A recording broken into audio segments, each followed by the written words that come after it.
I have Simon Chester from Geocon Group, who is the Director of Channel Sales and Strategic Partnerships. Thanks for joining me, Simon. My pleasure, Navin. Good to see you again. Yes, so we'll be talking about Canberra property market as a whole, as well as how this can impact an investor or a home buyer at this stage. Simon, Canberra has been outperforming all other states during the pandemic, especially, and it has been growing rapidly for the past 12 months, and all the statistics have been gone crazy. What do you think are the main drivers behind this? Yeah, well, there's a couple of main drivers because we're certainly seeing the same thing, being property developers. The fact that Canberra is the home of federal government is one of the big factors. So half of the population works for government. And so when many states saw unemployment rates rise, Canberra didn't see that. There was jobs created overnight that drew people in from regional areas to administer things like JobKeeper and JobSeeker.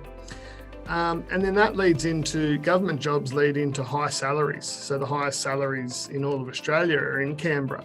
So those two factors, and the fact that Canberra is its own little island and there's a very much a shortage of land supply, means that with interest rates as low as they are, it just pushes everything in an upwards motion. So it's been I guess the perfect storm really here in Canberra, and I guess probably to a lesser extent to those other factors, the strong, stable employment and the high wages and the shortage of land would be the fact that Canberra remained relatively unaffected by COVID. We didn't have shutdowns, and we saw a lot of people decide to make Canberra home during that period. Correct. And I understand Geocon is focused mainly on apartments. And what do you think is a reason for such a high demand for apartments in Canberra right now? Well, it comes back to the land supply. So Canberra, the best way to describe it for people that have been to Singapore, Canberra is the same size pretty much to the square metre as Singapore. We have the New South Wales border all around us, and the government controls all the land in the ACT. So, they can't keep up with the amount of people that want land. There was 40 blocks that were released 2 months ago, and there was 7,000 people that went in the ballot for those 40 blocks. It's drip fed, and it's very, very difficult. So that's why we tackle the apartment space, because that's where there are opportunities to deliver accommodation, because there is an accommodation shortage. We're down to 0.7% vacancy rate, the lowest in the last 3 years for the last quarter, and that's without the students back.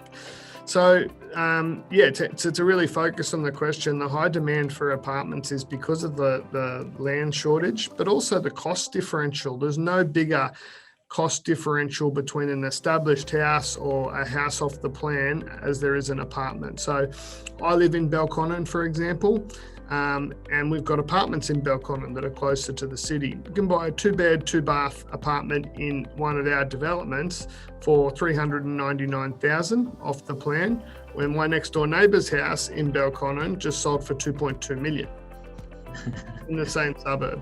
So they're the main reasons that there is that demand. And look, apartments certainly aren't growing to the same rate as houses are. You are getting more growth rates out of your established houses, but apartments will indefinitely catch up over the next coming years. Yeah, for sure. That's a very good point, Simon. In terms of the leasehold nature of the lands in Canberra, this is a concern for some of the investors not having a freehold title, because everywhere else in Australia, it's a freehold title. What sort of advice would you give to an investor? Is that something to be concerned of? What are your thoughts on this? No, absolutely not. My advice would be do your research. Once you do your research, you realise that it's no different from a freehold title. The banks treat it no different when they're valuing it. It's barrier free. If anything, it's an advantage for an investor because you get because you're leasing the land and you don't own it, your stamp duty becomes tax deductible in year one. So you're getting your stamp duty back at tax time. So there's an advantage there. But yeah, my main advice would be to do your research. You'll see that there's never been a lease that hasn't been renewed. All our apartments come with a 99-year lease. You can renew it for a nominal fee at any point in time. And the big bonus is that there's some big tax benefits there. Correct. And Canberra is probably the best rental returns you can find in Australia. And what do you think is the reason for the high rental returns? You're looking at least 6% over there. Yeah, well, the supply is a big one.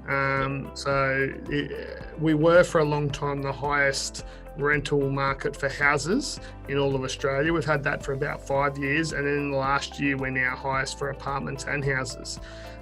So having a vacancy rate of 0.07% drives those rents up. But also salaries, people are on very good salaries in Canberra, and that drives up the prices when the vacancy rates are so low. So it is a very high yielding market. So for investors that are looking for a high yielding, low cost investment, Canberra really is very appealing. For sure. Looking at the next 5 to 10 horizon, what do you think is the Canberra property outlook is for the next 5 to 10 years? I think, as I mentioned before, that with the rapid growth of established homes, seeing those 10, 15, 20% rises in price, I think we'll start to see apartments close the gap on houses. I don't think any economist is picking that those house prices will come down. They might slow. So we predict that, apartments will start to close the gap. There'll be a growth in all sectors, both townhouses, apartments, and also house and land when it becomes available. But I just think with the way that the world is at the moment and the affordability of Canberra, will have more people wanting to move here. So I think that the outlook over the next 5 to 10 years is very very positive for Canberra. Sure. And I love the airport of Canberra. That's probably the best one we have, I think. What other development projects are on the horizon in Canberra, Simon? Yeah, well, I'm actually heading out to our beautiful airport after this for a short flight up to Sydney. So it is, it's a great airport, and pre-COVID we were flying internationally to Singapore and Doha, so we're looking forward to those flights returning. But apart from that, our biggest infrastructure project to date has been the light rail, and that continues. So stage 1 has completed, and that links up Gungahlin into the city, and works on stage 2 have commenced, and that links the city to Woden, where we have our brand new release. And then over time, you'll have stage 3, 4 and 5, and that'll connect all of Canberra through a light rail network, because at the moment it's just buses and cars. Yeah. A new stadium. So whilst it hasn't been announced yet, Canberra's in desperate need of a new stadium for the major sporting teams here, and there has been a site in the city identified for that. And then a project that we're pretty close to, given we're a co-partner in it with the ACT government, is the Kingston Arts Precinct, which is $1 billion precinct down on the lake, which will bring all the arts groups together, but also have hotels, retail and apartments. So that's probably a year or two away. So there's some pretty major developments, light rail obviously being the biggest. Yeah, well, that's fantastic. What are the future plans of Geocon for the next 5 to 10 years in terms of the development space? Yeah, so we've got a really strong pipeline. We've got sites that we haven't yet taken to market. Over the next 5 to 10 years, we'll continue to release one or two, depending on the size of the project. New projects, we'll release 1 or 2 per year. And in those key areas, we only develop in those really key town centres, Belconnen, Woden, the city, Tuggeranong, and yeah, Woden. We don't look into the other areas. Sure. We also have a hotel business, so we do have some sites that over the next 5 to 10 years will at some point build some more 5-star hotels and some of our more 4-star hotels. We've just put that side of the business on hold at the moment until the borders reopen. Yeah. But from the residential point of view, it's 1 to 2 new projects a year, and then settling 1,000 apartments year in, year out, and just keeping to repeat and get better at the process every time. Oh, yeah. Beautiful. Final question, Simon. Would you foresee any risks at all for an investor who is investing in Canberra? The biggest risk that I see for them is waiting too long to invest. It's funny the amount of people I talk to, and they say, "I wish I had have done it in 2017," or "I wish I had have done it." And I'm the same myself. My wife and I are looking at something in Queensland at the moment that we might like to live in when we retire, and the price is now even 6 months ago.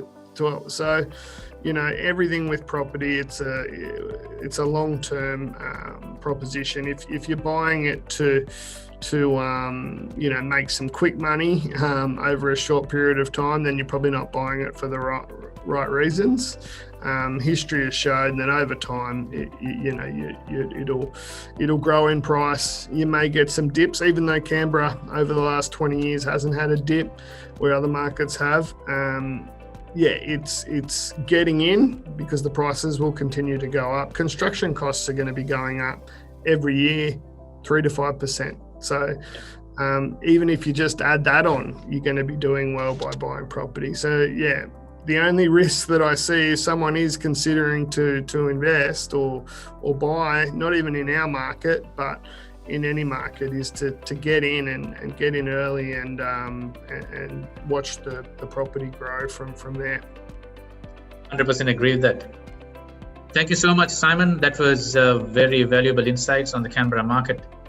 Feel free to ask any questions at all from Simon or myself. We are more than happy to answer any of your questions.